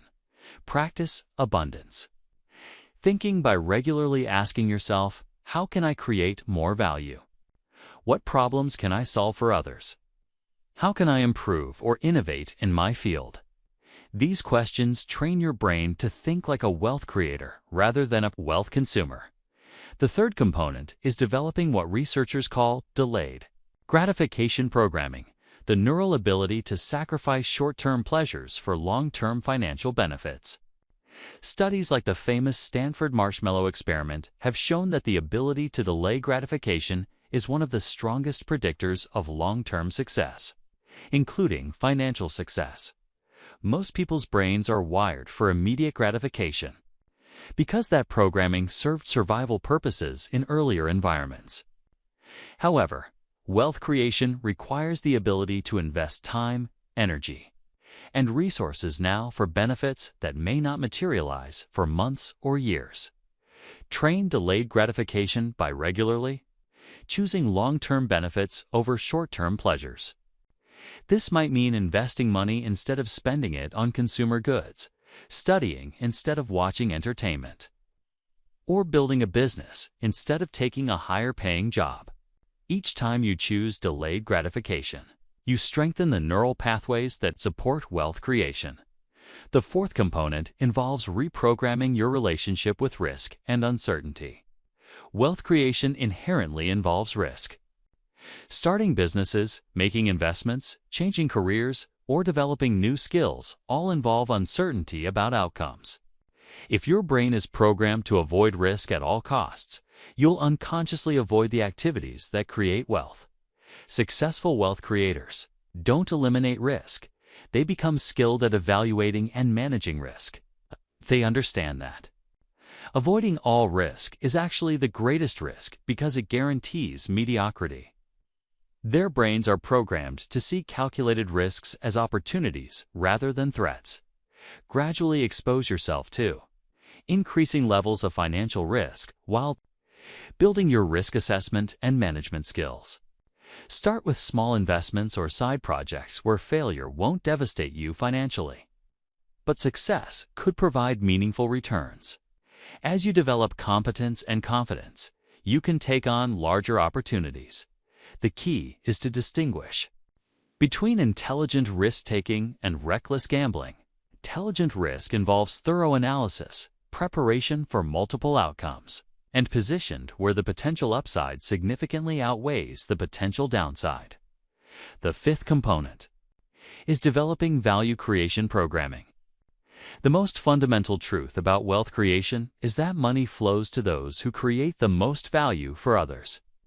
Your brain needs to be programmed to constantly look for ways to increase the value you provide rather than just trying to get more money for the same effort.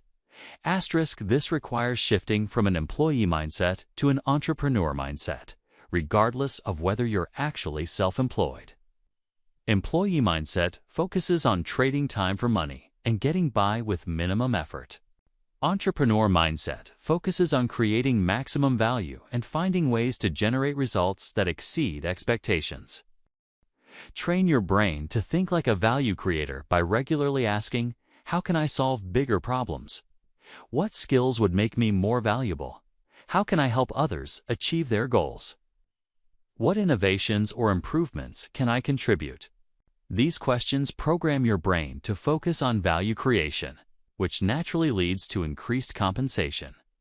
The sixth component involves installing abundance and prosperity visualization programming. Your brain uses visualization to plan and prepare for future scenarios.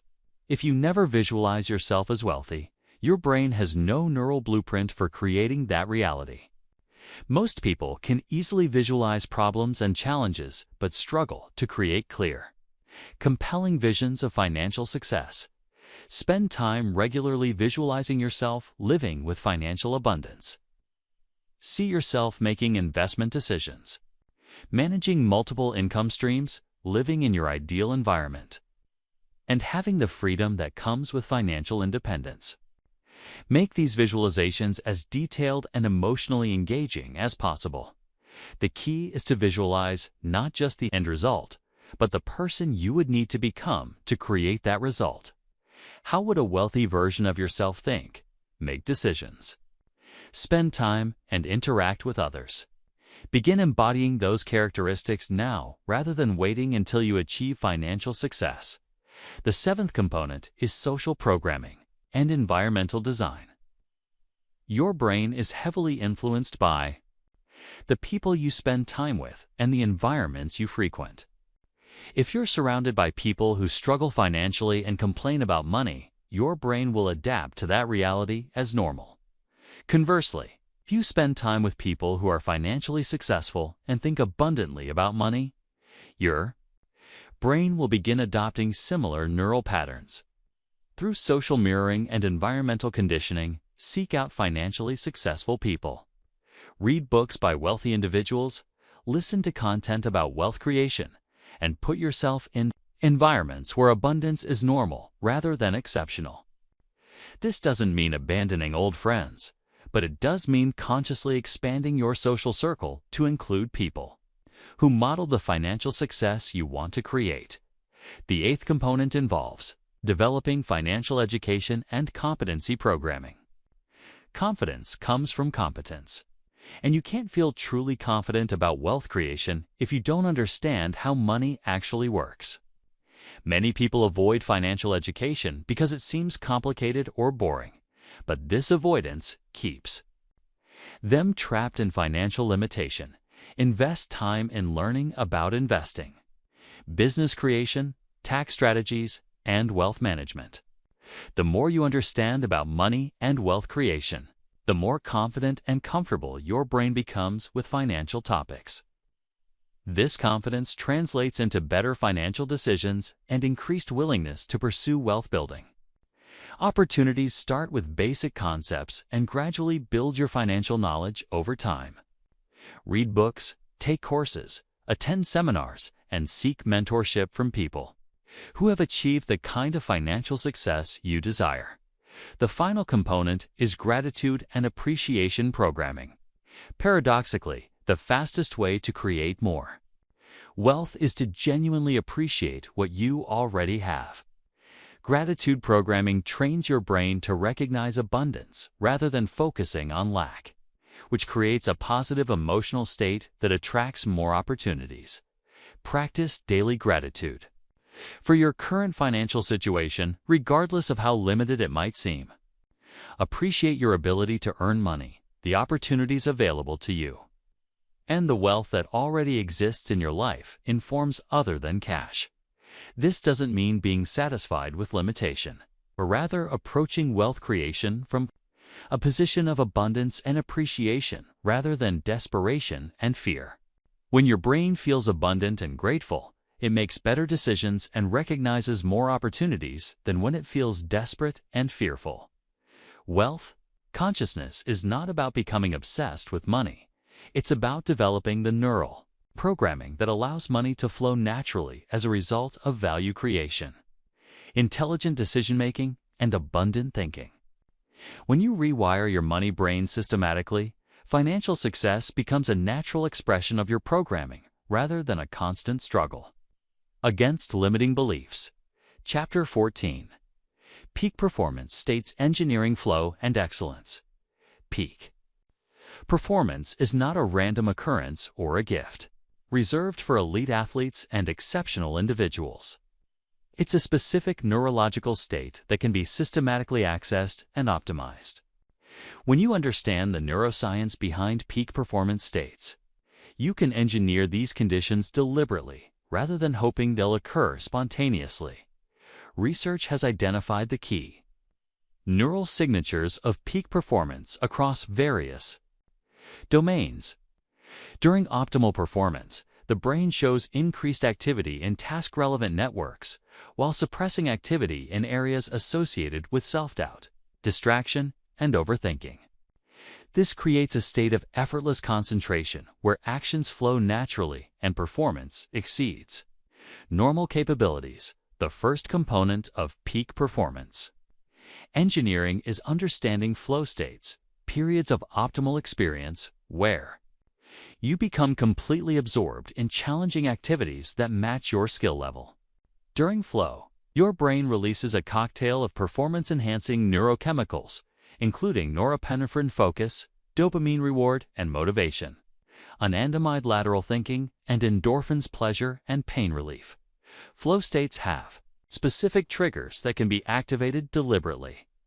Challenge skill balance is the most fundamental trigger. You need tasks that are difficult enough to demand your full attention, but not so difficult that they create anxiety. Boredom kills flow just as effectively as overwhelm, so you must continuously calibrate difficulty levels to maintain optimal challenge. Clear goals and immediate feedback are essential flow triggers because they give your brain clear targets to focus on and continuous information about performance quality. Vague objectives and delayed feedback prevent flow states because your brain doesn't have enough information to optimize its performance in real time. Complete concentration on the present moment is another flow trigger. When your attention is scattered across multiple concerns or time periods, you cannot access flow states. Peak performance requires training your brain to focus entirely on the task at hand, letting go of past concerns and future worries. The second component involves optimizing your neurochemical environment for peak performance. Your brain's performance capacity is heavily influenced by the balance of neurotransmitters and hormones circulating through your system. By understanding and optimizing these chemical environments, you can significantly enhance your peak performance. Potential dopamine levels affect motivation, focus, and reward processing. Low dopamine creates procrastination and lack of drive, while optimal dopamine levels generate enthusiasm and sustained effort. You can naturally increase dopamine through completing challenging tasks, celebrating small wins, listening to music, You enjoy and anticipating rewarding outcomes. Norepinephrine functions as the brain's alertness chemical, enhancing focus and attention while suppressing irrelevant neural activity. Moderate levels of norepinephrine are optimal for peak performance. Too little creates sluggishness, while too much creates anxiety. Cold exposure, intense exercise, and challenging mental tasks can optimize norepinephrine levels naturally. GABA serves as the brain's calming neurotransmitter, reducing anxiety and mental noise that interfere with peak performance. Meditation, deep breathing, yoga, and progressive muscle relaxation all increase GABA production, creating the calm alertness characteristic of flow states. The third component is attention training for sustained peak performance. Most people's attention is scattered and reactive, jumping between tasks and concerns without conscious direction. Peak performance requires laser-focused attention that can be sustained for extended periods without fatigue or distraction. Single pointing. Attention involves training your brain to focus completely on one target at a time. This could be a physical object, a mental concept, a bodily sensation, or a performance task. The key is developing the ability to return your attention to your chosen target immediately whenever you notice it has wandered meta-attention.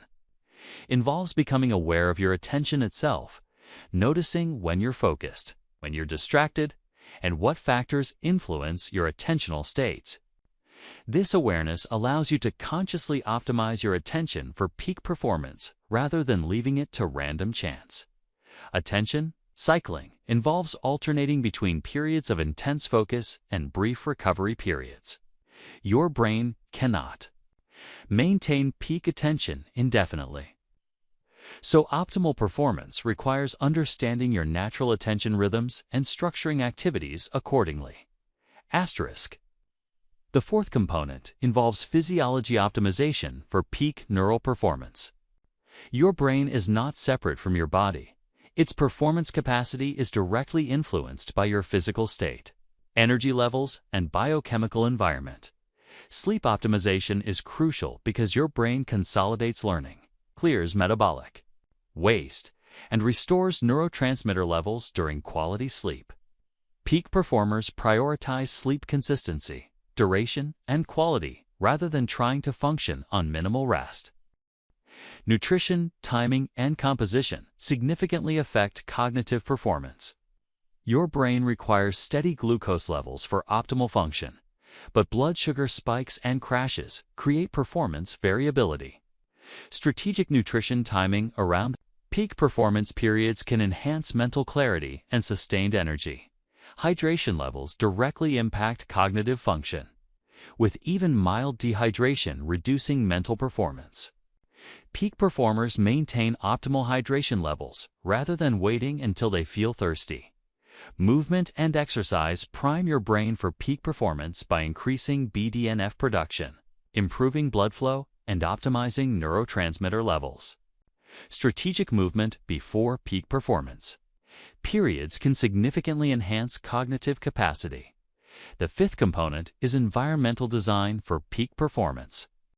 Your external environment heavily influences your internal states, and peak performers systematically optimize their surroundings to support optimal performance. Minimizing distractions involves creating environments where irrelevant stimuli cannot capture your attention. This includes visual distractions, auditory interruptions, and digital notifications that fragment your focus. Optimizing sensory inputs means consciously designing the lighting, temperature, sound, and other environmental factors that influence your performance capacity. Small environmental changes can have dramatic impacts on your ability to access and maintain peak states. Creating performance rituals and environmental cues that consistently trigger peak states allows you to access optimal performance more reliably. These might include specific locations, music, lighting, or pre-performance routines that signal to your brain that it's time for peak performance. The sixth component involves developing performance, identity, and self-concept programming. Peak performers don't just perform well occasionally. They identify as high performers at a fundamental level. This identity programming affects every aspect of their preparation, execution, and recovery processes. Embody the identity of someone who consistently performs at peak levels. How would such a person prepare for important tasks? How would they handle setbacks or suboptimal performances? How would they maintain their performance standards over time? Begin embodying these characteristics now, rather than waiting until you achieve peak performance consistently. The seventh component is recovery and regeneration optimization. Peak performance is not sustainable without adequate recovery periods that allow your brain to restore its resources and consolidate learning. Many people try to maintain peak intensity constantly, which leads to burnout and diminished performance capacity. Active recovery involves engaging in activities that restore your mental and physical resources without complete inactivity. This might include light exercise, meditation, creative pursuits, or social connection that replenishes your energy rather than draining it. Passive recovery involves periods of minimal stimulation that allow your brain to process experiences and restore. Neurotransmitter levels. This includes quality sleep, relaxation, and unstimulated downtime that many people avoid, but which is essential for sustained peak performance. The final component involves continuous performance optimization through systematic analysis and refinement. Peak performers don't just hope for great performances. They study their peak states systematically to understand what conditions and practices produce optimal results.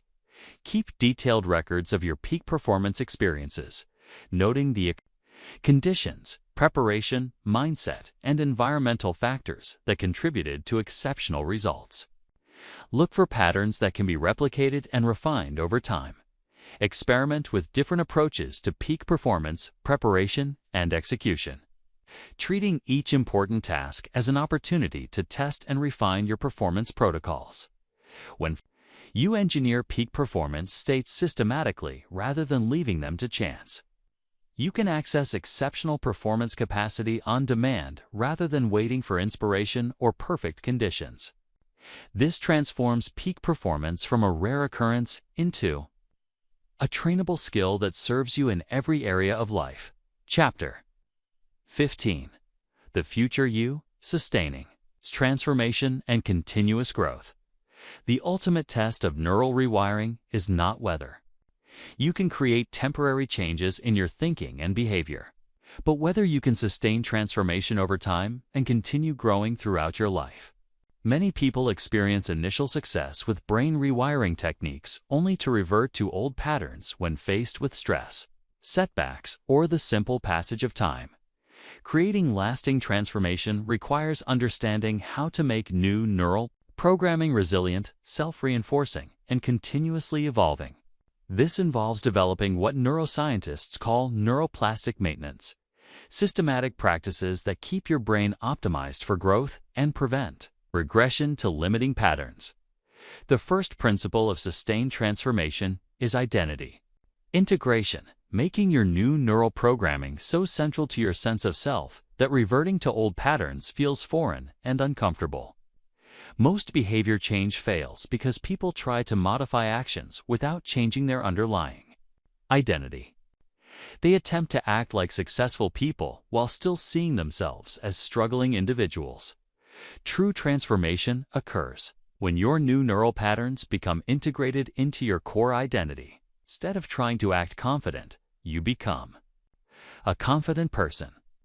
Instead of trying to make money, you become someone who naturally creates wealth. Instead of trying to be successful, you embody the identity of a successful individual. This integration process requires consistent reinforcement of your new identity through thoughts, emotions, and actions. Every day, you must make choices that align with your transformed identity rather than your old self-concept. Over time, these consistent choices strengthen the neural pathways associated with your new identity until they become your default mode of operation. The second principle involves creating self-reinforcing feedback loops that maintain your progress automatically. The most sustainable transformations are those that create their own momentum through positive feedback cycles. As you implement new neural programming, you get better results. Better results reinforce your new beliefs and behaviors. Stronger beliefs and behaviors lead to even better results. Design your life to create these positive feedback loops deliberately. If you're rewiring for confidence, put yourself in situations where you can experience success and positive feedback. If you're developing wealth consciousness, engage in activities that generate financial results. If you're building peak performance capabilities, undertake challenges that allow you to experience flow states and exceptional results. The key is to stack successes systematically rather than leaving positive experiences to chance. Each success becomes evidence that supports your new neural programming, making it stronger and more resistant to old limiting patterns. The third principle is environmental reinforcement. Designing your surroundings to continuously support your new neural programming rather than undermining it. Your environment provides constant input to your subconscious mind, either reinforcing transformation or pulling you back toward old patterns. Audit your environment systematically. What messages does your physical space send about your identity and capabilities? What kinds of information do you consume regularly through media, books, and conversations? Who do you spend time with, and do they support your growth or reinforce limitation? Make deliberate changes to align your environment with your new programming. Surround yourself with visual reminders of your goals and new identity. Consume content that reinforces empowering beliefs and successful mindsets. Spend time with people who see you as capable and support your growth rather than those who expect you to remain the same.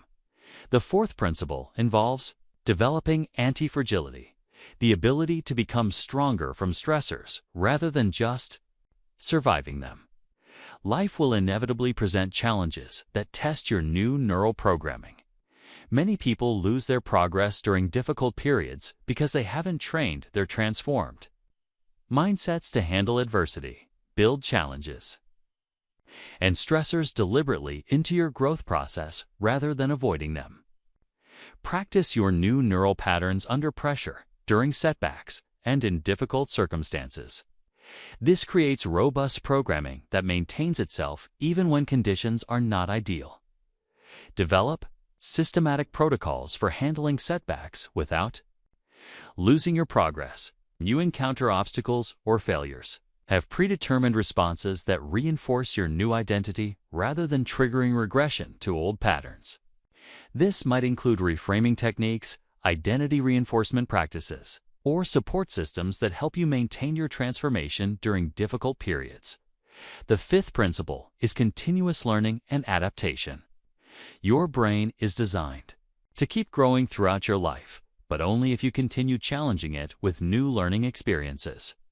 Many people plateau in their personal development because they stop pushing their boundaries once they achieve a certain level of success. Commit to lifelong learning and continuous improvement rather than treating transformation as a one-time achievement. Always have new skills you're developing, new challenges you're pursuing, and new levels of capability you're working toward. This keeps your brain in growth mode rather than maintenance mode. Stay curious about yourself and your potential. What new capabilities could you develop? What areas of your life could be optimized further?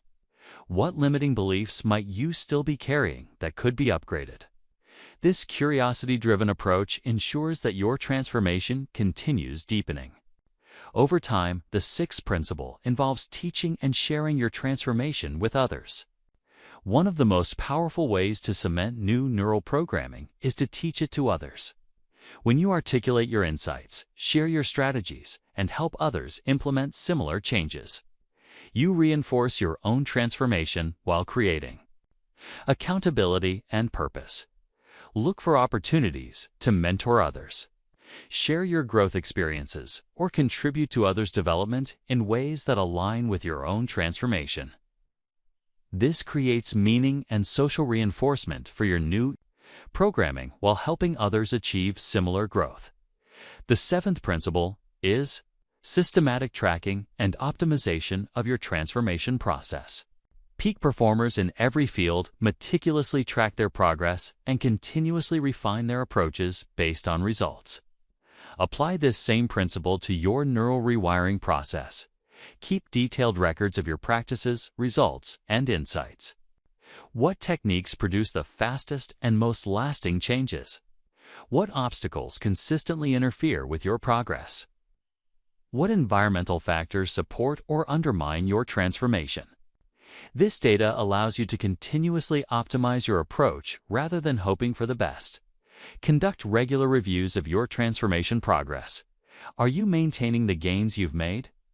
What areas need additional attention or different approaches? What new levels of growth are now possible? These reviews ensure that your development remains active and intentional rather than stagnating. The eighth principle involves developing a long-term vision that continues pulling you forward.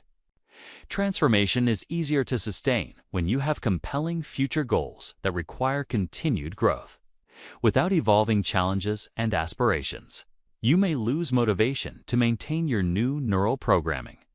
Create a vision of who you want to become over the next decade, not just the next year. What capabilities do you want to develop? What contributions do you want to make? What kind of person do you want to be? This long-term vision provides direction for your continued development and prevents complacency. The ninth principle is building resilience into your transformation through redundancy and flexibility. Sustainable change cannot depend on perfect conditions or single strategies. Build multiple pathways to maintain your progress and develop flexibility in how you implement your new programming. Have backup systems for maintaining your transformation.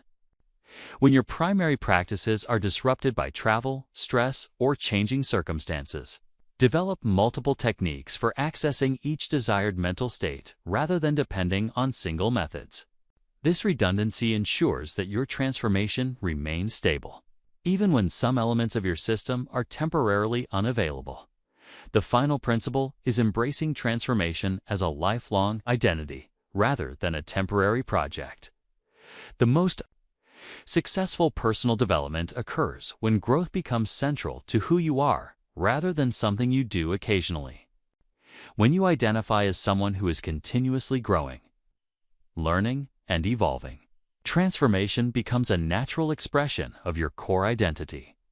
This perspective shifts your relationship with personal development from something you have to force yourself to do to something you naturally engage in because it's who you are.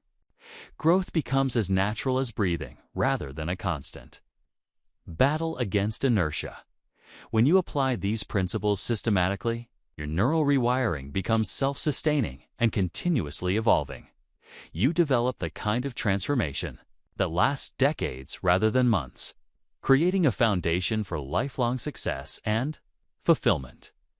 The future you is not a distant possibility, but an emerging reality that begins with the neural pathways you're building today. Every thought you choose, every belief you reinforce, and every action you take is literally sculpting the brain that will create your future experiences. Take ownership of this incredible power and use it to become the person you were always meant to be. Your transformation starts now, and it never ends. Welcome to the new you.